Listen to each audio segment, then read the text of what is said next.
കുറച്ച് ചേച്ചിമാര് അവര് രാവിലെ തൊട്ട് ജോലിയിലാണല്ലേ? എന്തൊരു ചൂടാ അല്ലേ? ഭയങ്കര ചൂടല്ലേ? എങ്ങനെ വെള്ളമൊക്കെ കുടിച്ചോണ്ടാണോ നിക്കുന്നത്? വെള്ളം കൊണ്ടുവരുമോ വീട്ടിൽ നിന്ന്? കൊണ്ടുവരും ഞങ്ങള്. പോരാത്ത ഇവിടെ മേടിക്കും. എത്ര മണി വരെ ഡ്യൂട്ടി? 12:30 വരെ. രാവിലെ എത്ര മണിക്ക് തുടങ്ങും? 6:30 തുടങ്ങും. 6 തൊട്ട് 12:30 വരെ. 12. അപ്പൊ ഇവിടെ എന്താ ഇന്ന് ഇവിടെ എന്തെങ്കിലും എക്സിബിഷനോ അങ്ങനെ എന്തെങ്കിലും സംഗതികൾ? ഇല്ല, പൂരായ കാരണം ഞങ്ങൾ വെടുപ്പാക്കണവരെ ഭാഗം ഓരോ ദിവസവും വെടുപ്പാക്കി വരും. എത്ര പേരുണ്ടോ നിങ്ങള്? ഞങ്ങൾ 41 പേര്. തൃശ്ശൂരിൽ എങ്ങനെയുണ്ട് തെരഞ്ഞെടുപ്പ് സാഹചര്യം? അതിപ്പോ എന്താ പറയാ. ആരൊക്കെയാ അവിടെ മത്സരിക്കുന്നത് അറിയോ? സുനിൽകുമാർ, VS സുനിൽകുമാർ, മാസം ഒന്ന് മാറ്റി ആളുകൾ കാണാം, വീട്ടുകാരെ കാണണ്ടോ? സുനിൽകുമാർ, പോലെ സുരേഷ് ഗോപി, മുരളീധരൻ. നമ്മുടെ പഴയ MP പ്രതാപനായിരുന്നു അല്ലേ? പ്രതാപനായിരുന്നു. ആരാ ഇവിടെ ജയിക്കുന്നവരാ? അതും എനിക്ക് പറയാറില്ല. ചേച്ചിക്ക് രാഷ്ട്രീയം ഉണ്ടോ? രാഷ്ട്രീയമൊന്നുമില്ല. നല്ല എങ്ങനെ വോട്ട് എങ്ങനെ തീരും? ആർക്ക് കൊടുക്കണം? അവരുടെ പേര് പറഞ്ഞല്ല, എങ്ങനെയുള്ള ആളുകൾക്ക് കൊടുക്കണമെന്നാ ഇഷ്ടം? അന്നത്തെ എങ്ങനെയാ അതേപോലെ പോകും. സാഹചര്യം പോലെ ചെയ്യും ഓരോ ദിവസത്തെ അല്ലേ? സ്ഥാനാർത്ഥിയുടെ മികവാണോ നോക്കുന്നത്? അതൊന്നല്ല, അത് അന്നത്തെ പോലെ അപ്പോഴത്തെ പോലെ ചെയ്യും. അതാണ്. ചേച്ചിമാരെ എങ്ങനെയുണ്ട് ഇലക്ഷൻ ചൂടൊക്കെ? എങ്ങനെയുണ്ട്? ചൂടല്ലാതെ തന്നെ വെള്ളം കുടിക്കാനുള്ള ചൂടുണ്ടോ? അല്ല, ഇലക്ഷൻ ചൂട് എങ്ങനെയുണ്ട്? ഇലക്ഷൻ ചൂടിനെ കുറിച്ച് അറിയില്ല. അല്ല, അത് ഇലക്ഷൻ ഒന്നും തിരക്കാറില്ല. എന്ത് പറ്റി? താല്പര്യമില്ല. രാഷ്ട്രീയത്തിനെ കുറിച്ച് എന്തെങ്കിലും അറിയണ്ടേ? അറിഞ്ഞാലല്ലേ താല്പര്യം ഉണ്ടാവുള്ളൂ. അല്ല, 12:30 ആകുമ്പോ ഇവിടെ ഫ്രീ ആവുമല്ലോ. അതിനുശേഷം എന്താ പരിപാടി? പിന്നെ ഒരുപാട് പേര് ഇതേപോലെ ഒരുപാട് പേര് ചോദിച്ചു വരണതല്ലേ, നമുക്കറിയില്ല എന്താ പറയണ്ടെന്ന് അറിയില്ല. ചേച്ചിക്ക് അറിയാവോ തെരഞ്ഞെടുപ്പിനെ കുറിച്ച്? അറിയില്ല. നമുക്ക് ബാക്കി ആളുകളൊക്കെ ഉണ്ട് ഇവിടെ. ഇവരൊക്കെ കോർപ്പറേഷന്റെ വിവിധ വകുപ്പുകളിൽ ജോലി ചെയ്യുന്നവരാണ്. അവർക്ക് ഏതെങ്കിലും തരത്തിൽ രാഷ്ട്രീയം പറയുമ്പോൾ അവരുടെ ജോലിയെ കൂടി ബാധിക്കുന്നുള്ള ആശങ്ക സ്വാഭാവികമായിട്ടും ഉണ്ടാവും.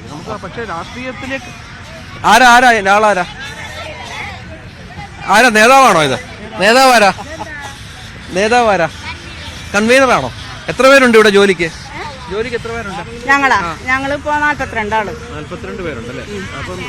ഇന്നില്ല, ലീവുണ്ട്. ആൾക്കാര് ലീവുണ്ട്. ഇന്ന് 42 പേരില്ല. ഇതെല്ലാം ഇനി വൃത്തിയാക്കിയിട്ട് ഇന്ന് പോകത്തുള്ളൂ, അതോ ഈ നാളെയും കൂടെ നിൽക്കും? ഞങ്ങള് ഈ തേക്കുംകാട് എന്ന് പറഞ്ഞാലേ നിറയെ ഇലകളാ. അപ്പൊ എന്ന് വൃത്തിയാക്കില്ല, പൂരല്ലേ, അതുകൊണ്ട് ഞങ്ങക്ക് പെട്ടെന്നൊന്ന് വൃത്തിയാക്കി കളയണം. അപ്പൊ ഞങ്ങളിങ്ങനെ കൂട്ടിയിടും. വണ്ടി കിട്ടാണെങ്കിൽ വണ്ടിയിൽ കയറ്റി കൊണ്ട സ്ഥലം കിട്ടിയിട്ടില്ല ഇത് വരയ്ക്കും. പക്ഷെ വൃത്തിയാക്കി ഇടാം. കത്തിക്കാൻ പാടില്ല. ഞങ്ങളതുകൊണ്ട് കത്തിക്കലില്ല. വണ്ടിയിൽ കയറ്റിയ ഞങ്ങള് വണ്ടി ഇപ്പൊ ഒഴിവുള്ളപ്പോഴെ കൊണ്ടുപോകല്ലോ. അതിന് ഇടാൻ സ്ഥലം കിട്ടില്ല. ദേവസ്വം നമുക്ക് സ്ഥലം തന്നിട്ടില്ല ഇടാനേ. പിന്നെ കോർപ്പറേഷൻ ഇപ്പൊ ചവറ് കൊണ്ടുപോകാനുള്ള സ്ഥലം ഇല്ല. നമ്മൾ പ്ലാസ്റ്റിക്കും കള്ളാസും വേറെ സ്പെഷ്യലായിട്ട് ചാക്കുകളിലാക്കി ഞങ്ങൾ പറവട്ടാനിലേക്ക് കൊണ്ടു. ഇത് പെട്ടെന്ന് പറക്കില്ല.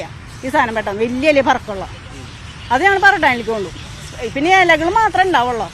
അത് ദേവസ്വം പൂരായിട്ട് കൊണ്ടുവന്നിട്ട് ആ സ്ഥലം തരാന്ന് പറഞ്ഞു. ഞങ്ങൾ പണി കഴിച്ചേക്കണു. വണ്ടി കിട്ടിയാൽ കൊണ്ടുവന്നിട്ടു.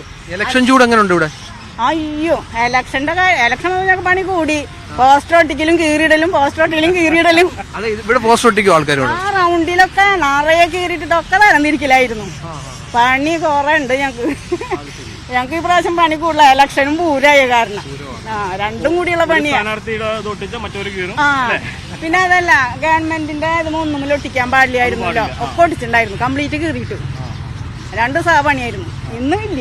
ഇവിടെ ആരൊക്കെയാ മത്സരിക്കുന്നത്? ഇവിടെ സുനിൽകുമാർ, സുരേഷ് ഗോപി, പിന്നെ മുരളി. എങ്ങനെയുണ്ട് ആളുകൾ? സ്ഥാനാർത്ഥികളെ കൊള്ളാവുന്നവരാണോ എല്ലാവരും? സ്ഥാനാർത്ഥികളെല്ലാവരും നല്ല തന്നെ, ആരും മോശക്കാരൊന്നുമില്ല.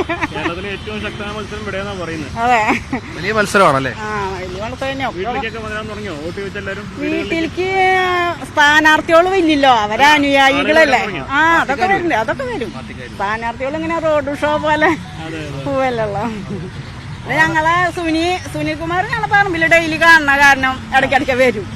ആള് പൂരം പ്രമാണിച്ച അവിടെ തന്നെയാണ്. എല്ലാ കൊല്ലം ഉണ്ടാവും ആള് പറമ്പില്. സ്ഥാനാർത്ഥി ആണെങ്കിലും അല്ലെങ്കിലും ആളുണ്ടാവും ഇവിടെ.